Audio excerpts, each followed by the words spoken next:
All right. OES is on the Superior Court to convene and stand in for a special session. The Honorable Judge Donald Stevens and presiding. OES, God save the state and this honorable court. Please be seated. Sure, thank you.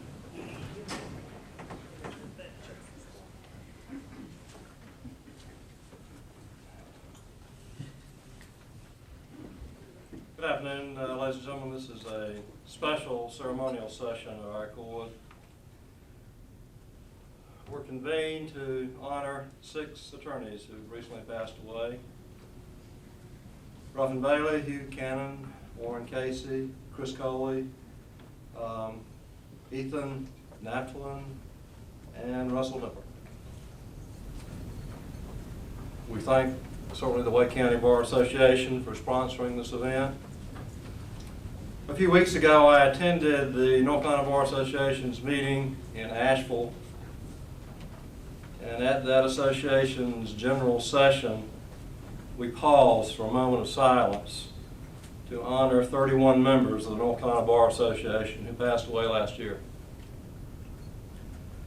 The memorial pamphlet that listed their names and the locations of where they practiced law and lived included the inscription that reads, "Grieve not, nor speak of me with tears, but laugh and talk of me as if I were beside you."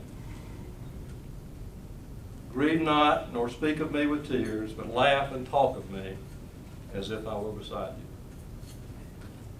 That's why we're here today, to laugh and talk of these fine lawyers as if they were here beside us. As you know, we come together to honor each of them unique in their own way, to pay tribute to them, to remember them in obviously a very public way, and to certainly bear witness to how each of them has touched and enriched our lives and the lives of all who were privileged to know them. There is a burial ground in the state of Utah near a town called Kanab, a place where Native Americans roamed the lands hundreds and thousands of years ago. It is a burial place that's filled with the spirits of many ancestors. And at the entrance to that burial ground, there is a marble monument. And when I was there several years ago, I was so impressed with it that I took a picture of it. And I'd like to share the inscription on that monument with you at this time. It says, "Don't weep for me. Do not stand by my grave and weep. I am not there. I do not sleep. I am 1,000 winds that blow. I am the diamond glints on snow. I am the sunlight on ripened grain. I am the gentle autumn rain. When you awaken in morning's hush, I am the swift uplifting rush of quiet birds in circle flight. I am the soft star that shines at night. Do not stand by my grave and cry. I am not there. I did not die." As long as the memory of these 6 lawyers exists in the hearts and minds of those who are here, they remain forever with us. And we certainly thank you for coming today to share and to keep alive those memories. Let me take a moment and recognize George Hearn, the president of our bar. George, for the comments that you'd like to make. Thank you, Judge Stevens, and welcome to everyone here today. The memorial service today and those that we've conducted over the years and will conduct in the future are among the most important activities of the Wake County Bar Association and the 10th Judicial District Bar. On behalf of the Bar, I thank Leonard Jernigan and the members of his committee, the Memorials Committee, the names of which are listed in your program, for all their efforts, and I thank the presenters who are here today. Would the members of the committee stand? We often don't get to recognize and thank them publicly, but the members of the committee are here today. Would you please stand? And let's give them a round of applause.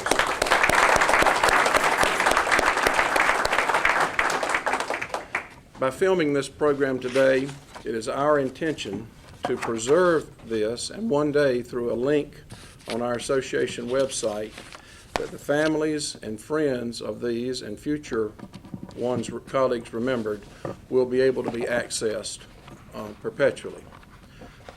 Thank you again for coming, and I appreciate all who have participated and will participate. Thank you, George. I'm going to recognize Lenny later in the program to make remarks, and Leonard, with your permission, I'm going to go ahead and recognize the presenters. If you've been here on these special occasions in the past, you know that this is kind of a walk down memory lane. It really is, in so many ways. And certainly it's a privilege to first recognize Wright Dixon for our walk down memory lane to remember and reflect upon the life of Ruffin Bailey. Court, please.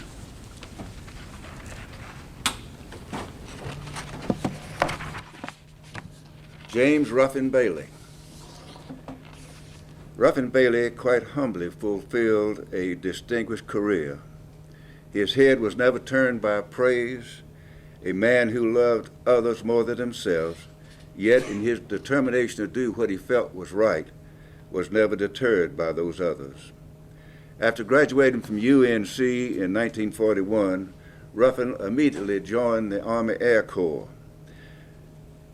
He was in flight training when Pearl Harbor occurred and remained in the Army Air Corps for 5 years. First, he trained other pilots to fly, and then he ended his career supplying the Chinese war effort by flying over the Himalayas, the hump, from Burma to China. Returned to Chapel Hill at war's end, he entered law school along with others who themselves became distinguished citizens of North Carolina. Upon his graduation, he joined his father's firm in Raleigh, Mr. I.M. Bailey. Mr. Bailey was one of the leaders of the Wake County Bar who had helped establish the North Carolina State Bar and served as its first president. With his father's death in 1951, Ruffin practiced as a solo practitioner until the formation of the firm of Bailey and Dixon. During that period, he represented the Greyhound Bus Company, the trucking industry, and others which were, at that time, regulated by the Utilities Commission, as well as practicing administrative law and representing companies before the North Carolina legislature. The practice of law is not the whole story on Ruffin. He believed in service rather than self.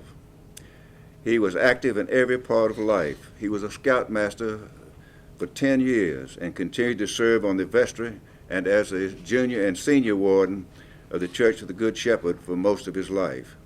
He also served as a member of the board of directors of the North Carolina Citizens of Business and Industry. Another aspect of his life began when he was elected as senator to the legislature, where he served for 8 years and began a role in the state of North Carolina. He soon took a leadership position, again being guided by what he thought was right. On one occasion, the News and Observer tried to take him to task for a position he was taking. And the next day, Ruffin announced in the Senate chamber floor, he didn't intend to be controlled by a common fish wrapper. On another occasion, he brought a matter to a conclusion with, "This conversation is at a damn end." Perhaps his greatest contribution to the state of North Carolina was his service on the North Carolina Courts Commission. He was chairman of the commission when it revised the entire judicial system in North Carolina. The commission proposed getting rid of the offices of Justice of Peace and replacing individual courts with unusual jurisdictions. It proposed a uniform judicial system throughout the state, composed of district and superior courts, and adding a court of appeals for additional appellate work. Further, setting ages and retirement system for judges and justices in North Carolina. Under his leadership, a new system of justice was enacted by law by the legislature. For his leadership in this effort, he received honors, including the American Judicature Society's Herbert Lincoln Hawley Award. Ruffin, a peer in the legal profession, remained a personally warm-hearted, caring individual. He was a father image for many and a caring friend for all the members of his firm. That same help and care had been available to younger members of the legislature. Later, he was recognized as a leader and model to those lobbying, particularly the younger participants. Ruffin loved life. He enjoyed hunting, fishing, boating, water skiing, even taking a pre-breakfast swig of 100-proof wild turkey on goose hunts. He also enjoyed other aspects. When you heard an old favorite like 5'2", eyes are blue, can chiku, chiku, chiku, you could see Ruffin doing the Charleston with poised enthusiasm. In later years, Ruffin had macular degeneration, but with the help of a spotter, he continued to play golf competitively. He was president of the board of Raleigh Golf Association when he died. Ruffin had given up smoking relatively early, but he would often light up when having a drink. The office could always tell when he had been to an executive luncheon, when he came in smoking. When tragedy struck with death by cancer of his son, James Ruffin Bailey, Jr., Ruffin promised Jim before Jim died that he would take care of Jim's children, Laura, Liz, and Ruffin, and that he did, taking the role of Pop and making their lives his by giving the same love, care, and concern that he had always provided for Jim and his daughter Jane. As an example, Ruffin was a dyed-in-the-wool Carolina man, but when his granddaughter Liz played basketball for NC State, he would be in the crowd wearing a red shirt or jacket. A man's worth can be measured by the love and admiration he has brought forth in others. Ruffin Bailey has made his mark in the minds and hearts of those who passed his way. Thank you.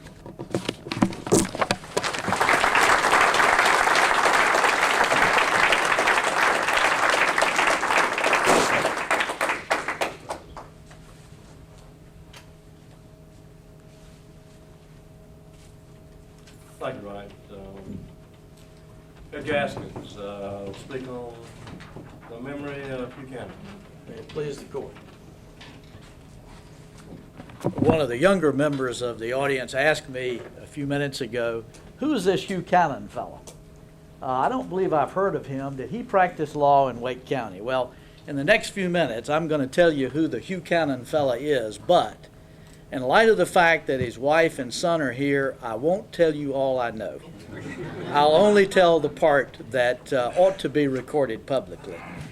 On the last Friday in August of 1966, I received a phone call that changed my life.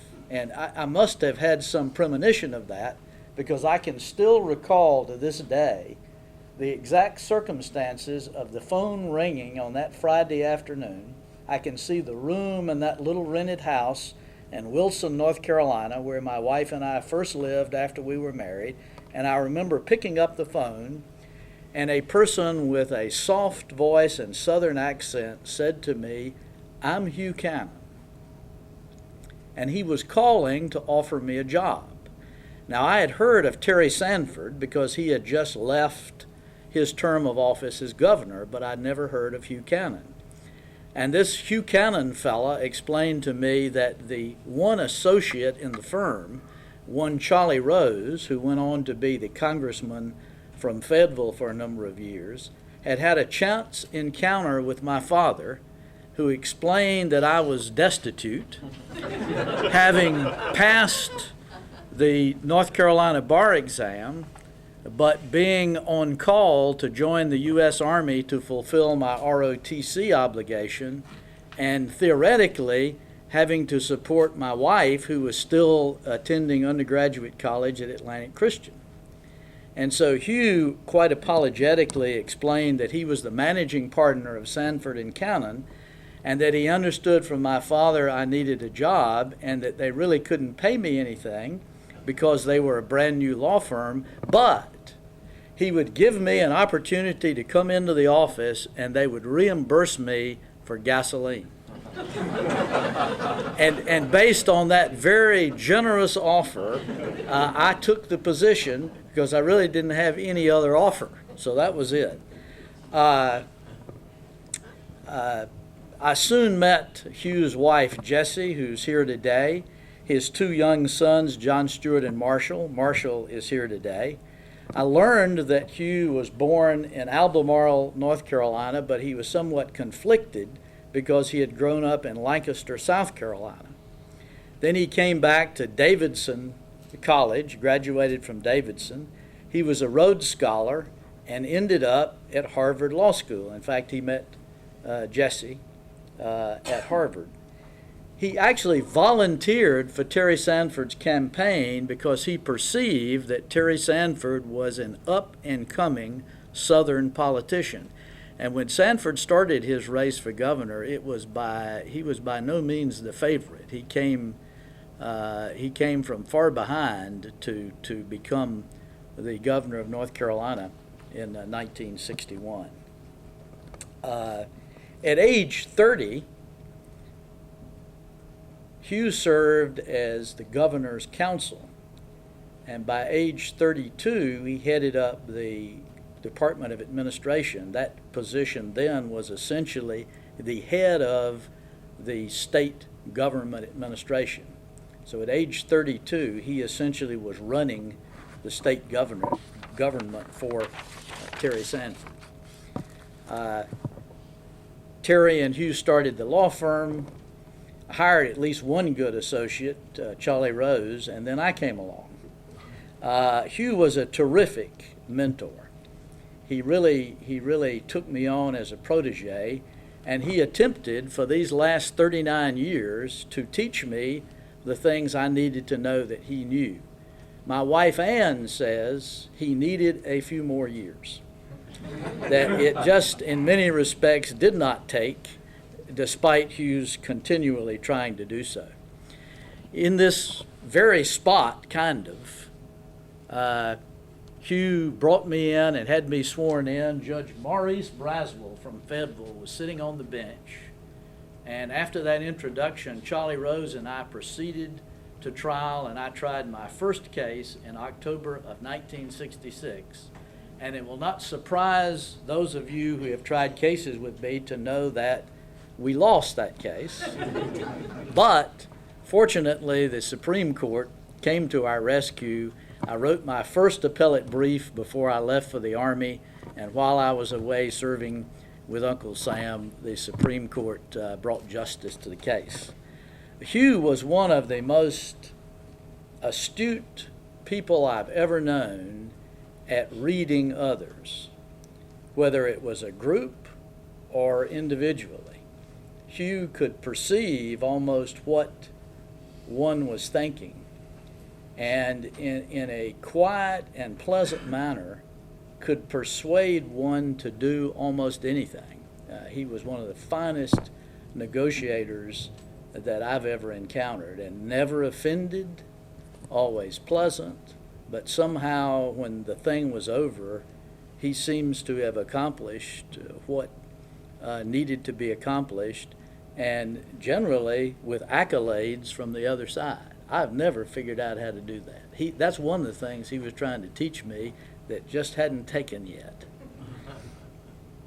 He moved to Charleston, South Carolina, after having tried his hand at North Carolina politics. He actually sought the Democratic nomination for Senate the same year that Jesse Helms sought and obtained the Republican nomination for the Senate seat. But the Democrats were not smart enough to nominate Hugh, and look what happened.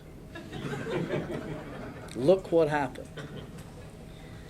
In the mid-1970s, Hugh moved to Charleston to serve as vice president and general counsel of Palmetto Ford. He and a longtime friend, Manly Eubank, started Palmetto Ford, and Manly has said many times that it was Hugh's financial prowess that permitted Palmetto Ford to be successful. There were many times when Hugh's ability to understand and obtain financing permitted that young car dealership to thrive. Throughout this entire time, he continued to be a member of the North Carolina Bar, and one of the first things that my partners and I did in 1990, when we formed Everett, Gaskins, Hancock, and Stevens, was to invite Hugh to become of counsel for the firm, and he served in that position until his death early this year. And I will tell you, just as Manly said about Palmetto Ford, there were many times when our young law firm needed the advice and wise counsel of Hugh Cannon, which he gave us, and I attribute the fact that we are still surviving after 15 years to Hugh's guidance to us. Throughout this time, from the early 70s till the time of his death, he served as a registered parliamentarian. He was recognized nationally as one of the finest parliamentarians in the nation. He served as parliamentarian for the Democratic National Convention, for the National Education Association, and for a number of state education associations. And he was convinced that Robert's Rules of Order was too complicated. In fact, part of his routine was to explain to presiding officers that they really didn't need to know all that stuff, and that it was really very simple, and he reduced it to a card system. And ultimately, because people kept saying to him, if you say Robert's Rules of Order are really too complicated, why don't you write a book that makes it simple? Well, folks, he did. Cannon's Rules of Order are widely available in most bookstores, and actually do, if you read them, a much better job of explaining what and how a meeting should proceed, and is still a very good seller today, and actually does make parliamentary procedure understandable even for some of us who found Robert's Rules of Order too difficult to master. He had a lifelong interest in public education. His mother, in fact, was a public school teacher. And he became convinced about 5 years ago that the people of Charleston needed help with their public school system. Despite the fact that he had no children or grandchildren that were involved in the public schools, it concerned him so much that he decided he would run for school board. Now, anybody served on the school board, it is an absolutely thankless task. If there's one public position that you don't want unless you really want to serve, because you're going to get abused dealing with people's children, it's serving on a school board. Hugh ran. He was elected to a 4-year term. Within 2 years, he was the vice chairman. He ran again just last year, unopposed. There was a write-in candidate, and that candidate got 120 votes. So Hugh was almost unanimously reelected, and in fact was in line to become the chairman of the Charleston School Board at the time of his death. I will tell you that there has been no one who has been a more enduring influence in my life than Hugh Cannon, with the exception of my parents and my wife. George Hearn said to me, you know, I'd heard of Hugh growing up, and it seemed to me, I didn't know him, but it seemed to me he was bigger than life. And I will attest to you that is absolutely true. There is no other like Hugh Cannon. And I will be eternally grateful to him for the mentoring that he gave to me, and hopefully has inspired me to be a mentor to others. I'm sorry that we didn't have the privilege of having him in Wake County for all of his career, but for all of us who knew him when he was here, we know, too, he was bigger than life, and I'll miss him.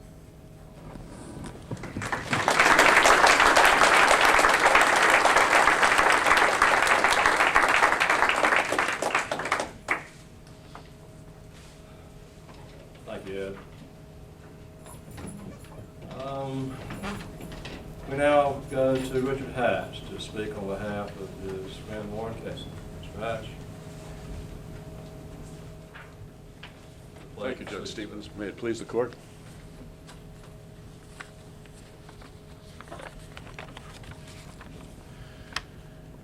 Having accumulated a number of years, I sometimes reflect upon those whom I have encountered during my life's journey. Most I would classify as acquaintances. A good number I would call friends. But there are only a very few, a select group, who by their deeds would earn the accolade of being called a very good friend. I'd like to tell you about my very good friend, Warren Casey. Warren was a Tar Heel, born and bred. His parents were tobacco farmers in Dudley, but Warren aspired to a different life. He enrolled in Wake Forest University and graduated from there in 1942. World War II was in progress then, and directly following graduation, he served honorably in the United States Navy until 1946. That was just the beginning of Warren's military career, for he served in the United States Army from 1950 until his retirement as a full colonel in 1984. A 1949 graduate of Wake Forest Law School, he became well known in and outside of the Army because of his expertise in government procurement contract law. Indeed, many of the procedures and regulations governing weapons procurement for our country's armed services were conceived through Warren Casey's efforts. I didn't meet Warren Casey until 1974. I had just been promoted from counsel to General Electric Company's Armament Systems Department in Burlington, Vermont, to become a division counsel to another GE division. Now, Warren was lured away from TRW, another defense contractor, to become my replacement. Under GE's corporate structure, departments were the primary operative interface with the government customer, and the department counsel had a great deal of freedom to deal with day-to-day issues. In this position, Warren encountered such arcane laws as the Federal Acquisition Regulation, the Defense Acquisition Regulation, the Truth in Negotiations Act, the Cost Accounting Standards Regulation, and the Foreign Corrupt Practices Act. I guess I left out the Anti-Deficiency Act. But and he also became very intimately familiar with general principles of contract law. In 1985, my GE division and my position was reorganized out of existence. And in 1988, I followed my wife to North Carolina, where she had accepted a position at the North Carolina Center for Public Television. Not long after my arrival in North Carolina, Warren phoned me. He had retired from GE and moved to Raleigh. Warren called to tell me about an advertisement he'd seen in the North Carolina Bar Journal. A local company was looking for a lawyer with experience that fitted my background. I applied for the job and landed it. Later, he recruited me to become a volunteer lobbyist for AARP in the North Carolina General Assembly, an activity which I continue to this day. He also recruited me to join the Raleigh Civitan Club and the Senior Survivors Club. I was a stranger to North Carolina, and I'm grateful to Warren for introducing me, a Yankee, to North Carolina and to Wake County. I'm not the only person to benefit from Warren's kindness.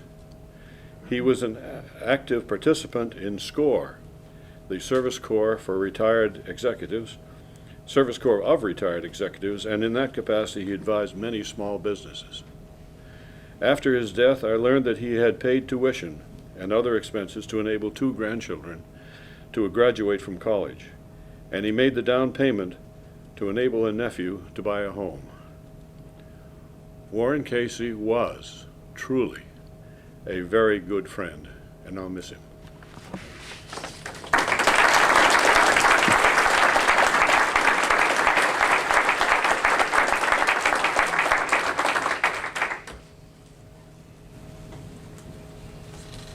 Thank you, Mr. Hatch. We next honor Chris Coley, our friend, my friend, and Gene's friend, Gene Boyce. Very good. May it please the court.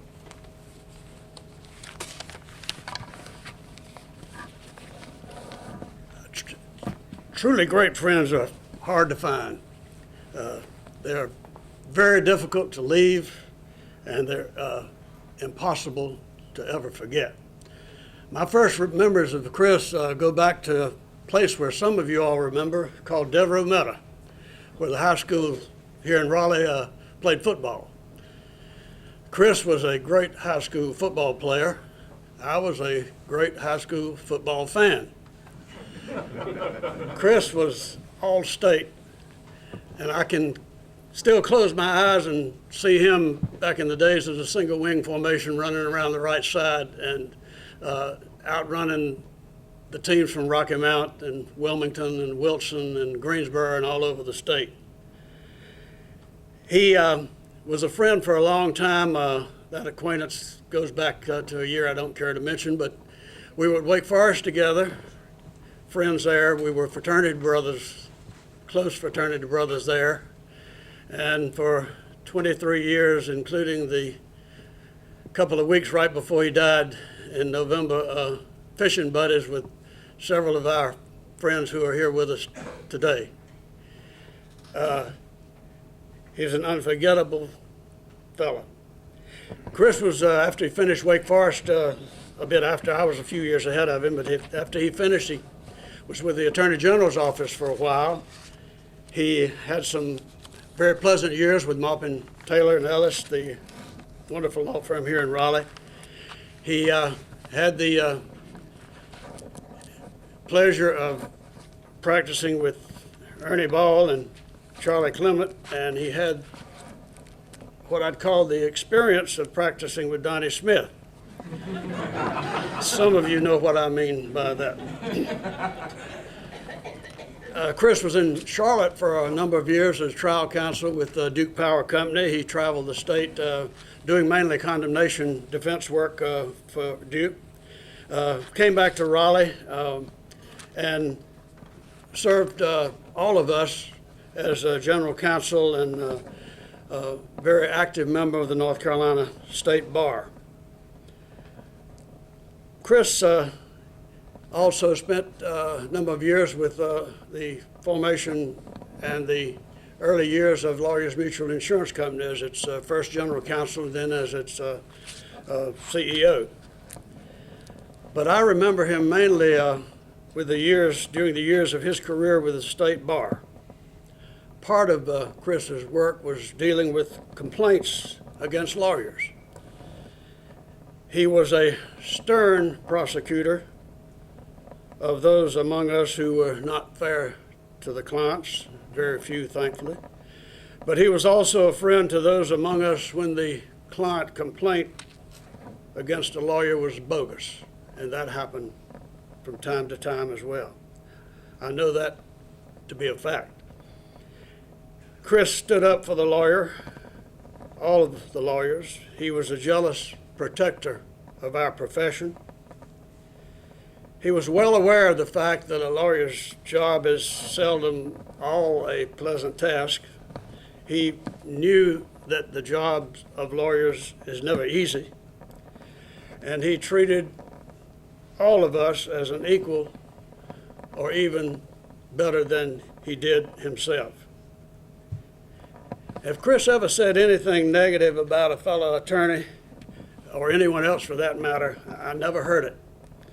And I think all of the days and nights and weekends and times that we spent together, I would have.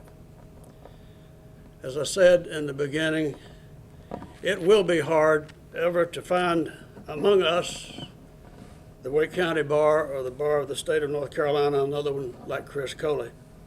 It is difficult for many of us that Chris is gone, and it is indeed impossible, however, ever to forget him. Thank you.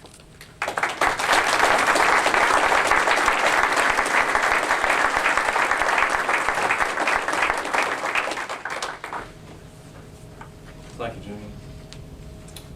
William Dannelly is here to speak on behalf of Ethan Naftalin. Thank you, Dannelly. Judge. It is one of those pleasures. I think the phrase came up with tears and laughter to speak in honor of the memory of my colleague of 14 years, Ethan. As I was listening to the others who've been remembered so far, it struck me the diversity of the activities of those we remember, and I think it speaks well of our profession and those who are here and emulating following in their footsteps, that there's so many fine things to speak of from them. Ethan Shirley Naftalin, born in New Haven, Connecticut, and raised in Washington, D.C., attended Middlebury College and Georgetown Law School. As for many of us in our community, Ethan migrated here for the bulk of his legal career. While Ethan published books on spill reporting and hazardous waste and had many other notable accomplishments in our group's environmental practice at Moorman Allen and Hunt and Williams, many will remember him best for his pro bono and community service work. Ethan took it upon himself to learn the relevant domestic statutes, even though it wasn't his practice. When a gap in the system was identified where lawyers were needed to represent women charging abuse in Chapter 50B domestic violence hearings, Ethan agreed to take on a substantial load. As a result, he represented countless women who were victims of abuse, but the children were also victims, and he volunteered to represent the children through the Guardian Ad Litem program. And after years of working in the system, coordinated by Interact and the Volunteer Lawyers Program, Ethan became sensitive to another issue. Abusive men who filed preemptive abuse charges could put an abused partner in a defensive position, and she would not have the benefit of legal representation. Ethan took on that cause to keep up with those charges and to provide representation to those women in that situation. And all this despite the fact that he was really not a natural-born litigator. He really did not enjoy public speaking. It was a struggle to do that, but he overcame that and many obstacles to provide that care to others. As with others who receive recognition for such devotion, Ethan really didn't care much about the awards, but he would want to inspire each of us, and in that vein, I would like to read a portion of one publication recognizing Ethan for community outreach. Ethan Naftalin takes his pro bono obligation seriously. Over one 2-year period, Ethan recorded more than 840 hours of pro bono service. Ethan's pro bono activities focus on the representation of victims of domestic violence and military personnel affected by large-scale deployments. He also volunteers once a month to answer inquiries on domestic issues over the legal hotline operated by the Raleigh Women's Center. Ethan's efforts have reaped local, firm-wide, and statewide recognition. He has annually received awards for his pro bono services from the Wake County Volunteer Lawyers Program, and he's received our law firm's highest pro bono award every year it was given. In 2001, he was nominated for the North Carolina Bar Association's Young Lawyer Pro Bono Service Award. In 2003, he was nominated for the William L. Thorpe Award, the highest award for pro bono service designated or given by the North Carolina Bar Association, and he was designated a North Carolina Bar Association Champion of Justice. While Ethan's service and practice as a lawyer are what we may remember most and what we may have seen of him, we would probably best learn from his personal life. Ethan was a caretaker. For years, he housed a young Russian girl who was in danger in her native land. During this period, young children were being kidnapped for ransom. Ethan hired a nanny for the young lady, kept her in his home, enrolled her in school, gave her a home away from home. And when she grew older and Ethan felt the arrangement was no longer appropriate, he successfully lobbied the girl's parents to bring her home and solve the security issues while she lived with them. Another instance, Ethan's father became ill, and he took 6 weeks off from work to help nurse him back to health. Another side of Ethan was not so obvious, and most of us are ashamed learned about it after his death. Simply stated, Ethan had the compassion and diligence to care about and love others in the true sense of agape love. While I knew that Ethan took extra time to listen to those who were troubled, what I saw was literally the tip of the iceberg. After his death, I was stopped by late-night cleaning crews, security guards, and so many others who wanted to talk about Ethan and how he had always found the time for a greeting, to share a laugh, or to listen to a problem. While I knew he had occasionally helped our co-workers with domestic problems when they sought counseling, it seemed like he developed a specialty in that arena, and virtually every member of our staff seemed to have confidence in him. His ex-wife of 8 years had remarried, and after his death, I learned that she considered Ethan still to be one of her best friends, regularly keeping in contact and seeking counsel. While some may consider that to be the most remarkable of his relationships and sensitivity to others, I really found the penultimate in his personal game box.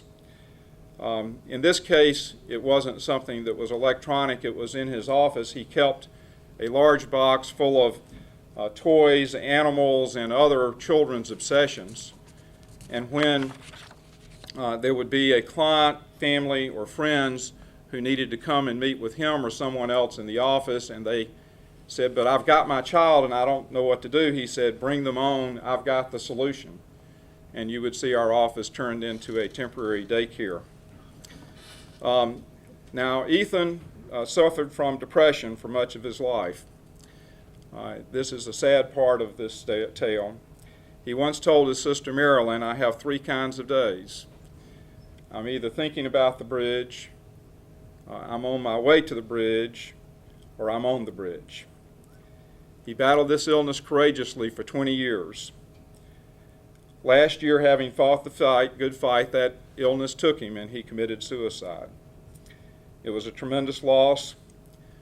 Despite his history of mental illness, it was still a terrible shock to the many who knew and loved him. We simply did not know. And of all the painful ways to lose a friend and colleague, nothing leaves us more heartbroken and inconsolable. Ethan departed after 40 years among us. His legacy can be found in the practice of law, in service to others, and in the motivation for others to serve. For me, however, there is a more somber legacy. Ethan faced a number of obstacles in life, and as I noted, he suffered from acute depression for more than 20 years before it killed him. Most of us who lived and worked around him did not know of that.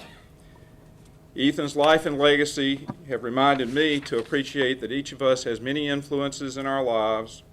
We probably do not know all that is going on in the lives of those around us, and when we value what another is doing, we should express our appreciation early and often.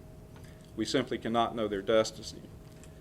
To Ethan, our friend and colleague, as we speak of him as him being here today, I speak for all of us in saying that we regret the pain that you accompanied your illness for so many years, but know that we were blessed to have you touch our lives.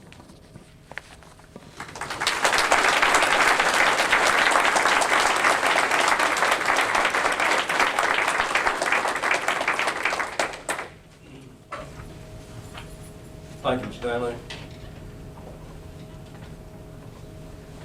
It seems fitting and appropriate, this journey of memories, which started with Ruffin, Bailey, and Wright, Dixon. We finish in just a moment with Mr. Joslin, who I'll recognize in just a minute, Mr. Joslin, and Russell Nipper.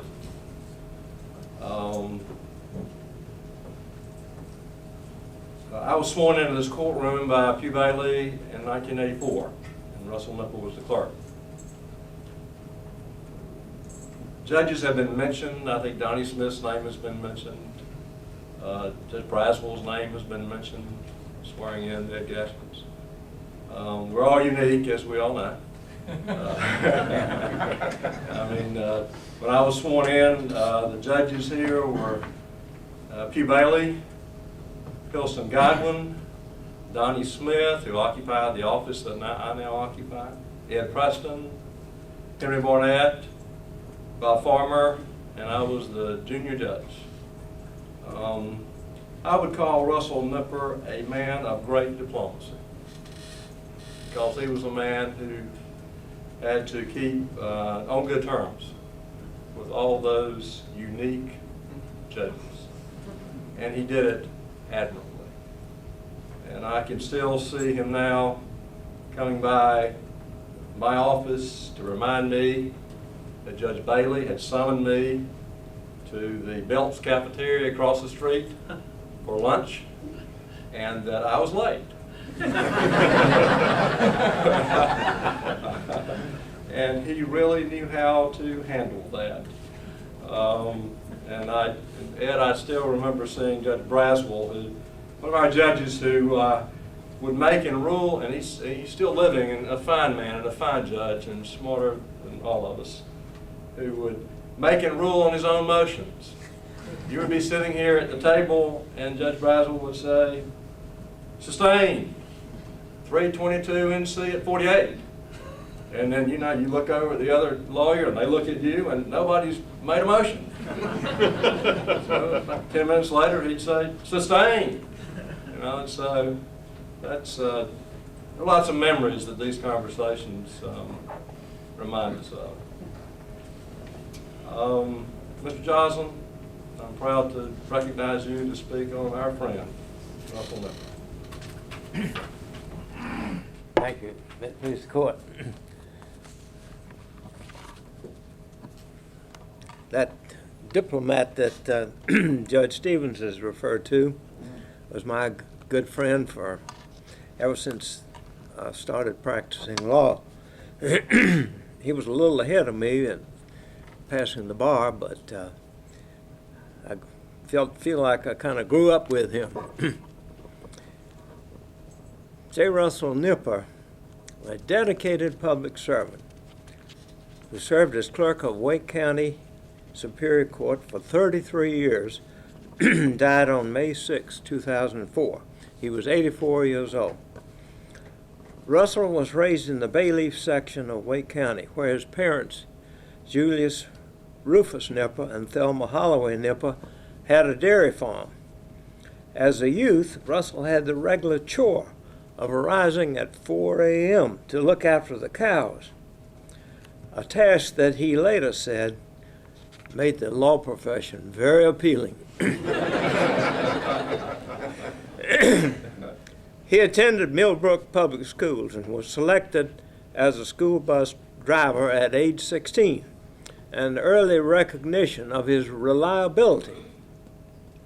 After high school, Russell attended Mars Hill College for 2 years and then enrolled at Wake Forest, old Wake Forest that was, graduating in 1942 with a B.S. degree in political science. He immediately entered Wake Forest Law School, but before he could complete his legal education, Uncle Sam demanded his services. He entered the Army as a private. After the usual training assignments, he was transferred to England.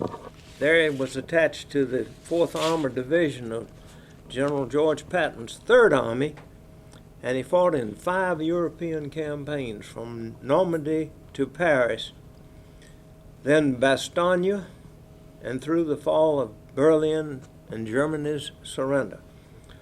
Russell didn't like to talk about his military service, though he was heard to remark to a friend who was complaining of Raleigh's cold weather, "Oh, you should have been with us at Bastogne in December 1944. His military career encompassed everything from buck private to sergeant. For meritorious service in the European campaign, he was awarded the Bronze Star. Russell truly was a member of Tom Brokaw's greatest generation. Upon completing his military service, Russell resumed his law school studies, this time at Duke Law School, where Wake Forest was consolidated with Duke for a brief period. And after graduation, he was admitted to the North Carolina Bar in 1947. Next year, he joined the prestigious law firm of Brassfield and Maupin here in Raleigh. But fortunately, they did allow him to take off from his law office in November 1951 to marry Frances Wyatt, a member of a distinguished and respected Raleigh family. In 1952, the office of Clerk of Wake County Superior Court became vacant upon the resignation of former clerk James C. Jimmy Little. Resident Superior Court Judge W.C. Harris appointed Russell to this position. He was then 32 years old. Russell was first elected in November 1952 for the balance of the former clerk's term of office. Thereafter, he was re-elected 8 times, facing opposition only twice. When he first entered the office of the staff of the clerk of court consisted of 13 employees. When he resigned in April 1985, it consisted of 90 employees. During this time, the terms of Superior Court increased from 36 to 192 per year, and the District Court was established, requiring staffing by his office. Wake County's population had exploded from approximately 153,000 in 1952 to 350,000 in 1985, the range of years that Russell served as clerk. He guided the office through the early ages of computerization of its records and through moves from the old courthouse to temporary offices in the BB&T building and then back to the new courthouse. Through all of this transition and upheaval, Russell maintained a strong and steady presence. He could always be found in his office, a voice of reason and calm. In conducting hearings and in other business of his office, he was courteous, attentive, and patient with sometimes contentious lawyers. At the conclusion of a hearing, his rulings were deliberate and clear. Russell's public career extended beyond the duties of the clerk's office. He was a member of the planning committee for the new Wake County Courthouse, and he also served on the committee that promoted the bond issue for the funding of the courthouse. He was president of the Association of Superior Courts of North Carolina for 2 years and was chairman of its legislative committee for 15 years. He also served on a special committee of the association to recommend forms and procedures for the director of the administrative office of the courts. And all of this came at a time of major reform in the North Carolina court system. Russell, all in all, had a very important role in shaping the office of the clerk of court as we know it today. Russell was devoted to his wife, his children, and to the First Baptist Church of Raleigh, in that order. After his retirement in 1985, he enjoyed his friends and family and also his church work. He also particularly looked forward to the meetings of the older lawyers, known as the senior survivors. Russell is survived by his wife, Frances Wyatt Nipper of Raleigh, and by 2 daughters, namely Rebecca Nipper Fleener of Richmond, Virginia, and Susan Nipper Kay and husband Bruce of Storrs, Connecticut, all of whom are here today. Also by 5 grandchildren and 1 great-grandchild. Russell left an enduring legacy of faithful and honest service to the people of Wake County. He was always available to the public to answer questions and available to lawyers for guidance. His competence and dedication were an inspiration to all who knew him. Wake County is a better place today for his having passed this way.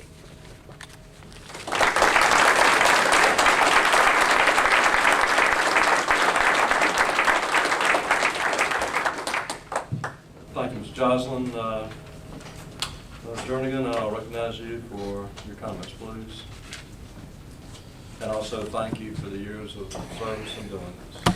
Thank you, Judge. I just wanted to, on behalf of the committee, thank a couple of people. One is our court reporter, Robbie Worley, who's been doing this for a number of years. We really appreciate you being here. And the other is Betty Jo Creed. Why don't you stand up, Betty Jo? She keeps trying to retire. I won't let her, though. She's the one that makes the phone calls to the speakers and does all the hard work that a lot of us never notice. But this is a real labor of love for all the people on the Memorials Committee. We really appreciate all of you coming out and allowing us to do this. Thank you, Mr. President, for being here. And also, Sheriff Harrison, we appreciate you being here today. So I'll turn it back to you, Judge.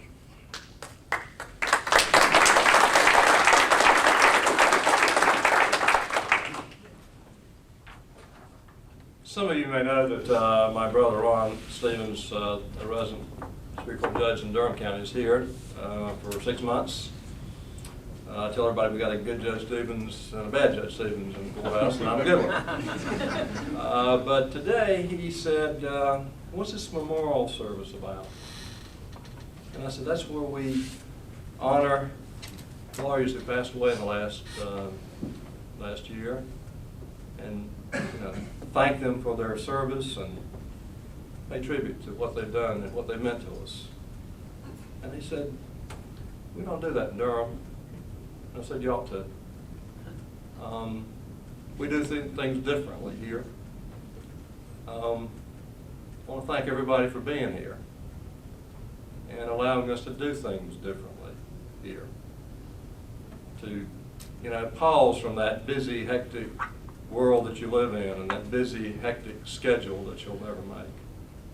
And to take a minute, to walk down that memory lane occasionally, to reflect upon the people who meant something to you, who affected you directly and indirectly, who perhaps made you a big part of what you are, and to publicly acknowledge that they have had a big part in the life of our bar, the life of our courthouse, and the life of our community.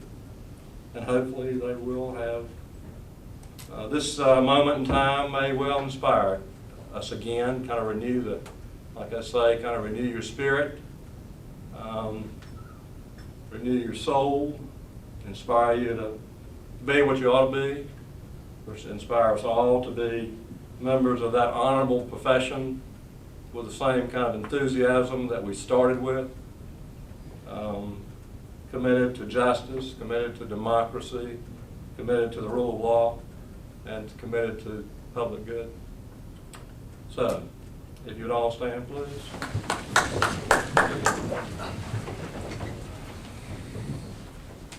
In honor of J. Ruffin Bailey, Hugh Cannon, Warren Casey, Harold Chris Coley, Ethan Naftalin, and J. Russell Nippert.